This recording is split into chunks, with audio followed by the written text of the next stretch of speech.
మరి నిజంగానే మీరు ఇన్ని సమస్యలు ఉన్న మీ నియోజకవర్గంలో మీరు వచ్చిన తర్వాత ఇన్ని పనులు చేయగలిగారు, మరి 10 ఏళ్ళలో ఏం చేయలేకపోయారా సార్? 10 ఏళ్ళలో ఇసుక బుక్కిండ్రు చెప్తున్నా కదా.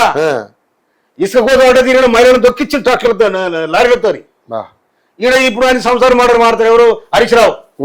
హరీశ్రావు కేటీఆర్. ఈ ముల్లెలు కూడా వాళ్ళకు కూడా పోయినాయి. పోతాయి కదా, తప్పదు కదా. ఇక్కడ మన జగన్రెడ్డి ఇట్లా కొంగోట పెట్టుకొని పెడుతుంది. ఎందుకో మరి నాకు అర్థం కాలే. కొంగు ఎందుకని ఏమో నాకు అర్థం కాలే. ఏడుస్తుండు ఏమో అనేది. ఆ ఇసుక బాగా ఆయన కూడా ఉండు. నేను అడిగిన అయ్యే మరి ఇసుక పోతుంది, నీళ్ళు పోతున్నాయి, దోశ ఇసుక పోతే 2 దోశ నీళ్ళు కింది పోతున్నాయి, మరి ఎట్లా అని ఆయన మినిస్టర్ అడిగిన.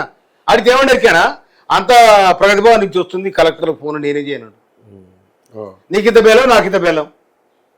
ఇవాళ పోయి రకరకాలు మాట్లాడుతూ ఉన్నారు. కనుక తుంగతుర్తిని ఇవాళ దాదాపు నేను తుంగతుర్తి ఎమ్మెల్యే అయిన తర్వాత ఇప్పుడు 14 నెలలు 15 నెలలు అయింది. ఇవాళ ఎన్ని తారీఖు? 4వ తారీఖు. నిన్నటికి నిన్న 3 తారీఖు కదా, డిసెంబర్ 3 తారీఖు గుద్దు గుజ్జితే కథం అయిపోయినారు. అవునా?